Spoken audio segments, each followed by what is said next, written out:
પદ છે આ કોટવાનું પદ વેલા વેલા એને મળ્યું કે રામા પીતા ભગત હરજી ભાટી એને પેલા વેલા કોટવાનું પદ મળ્યું અને આ જગતમાં બીજું પદ આ એક પાપી બાળવટીઓ ખીમડીઓ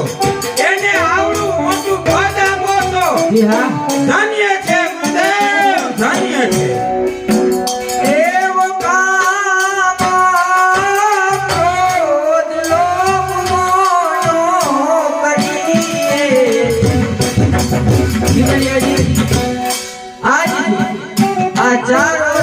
તમારે ત્યાગ કરવાનો છે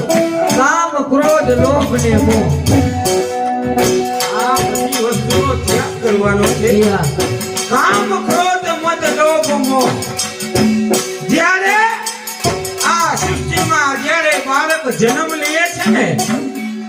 જ્યારે 8 વર્ષનો થાય ત્યાં લગી એના શરીરમાં વસ્તુ પ્રવેશતી નથી જ્યારે 9 વર્ષનો થાય એટલે કામ ક્રોધ મન લોભ મોહ આ વસ્તુ એના શરીરમાં અર્પિત થઈ જાય છે અને જો આ વસ્તુ એના શરીરમાં ન આવે ને અરે તો ઈ તો પીઠની પંક્તિએ પહોંચી જાય એટલે ભગવાને આ 5 વસ્તુ ઈ માનવીના શરીરમાં દીધી છે જો ઈ મનથી આ 5 ને કાબુ કરી લે ને તો ઈ જગતમાં પૂજાઈ જાય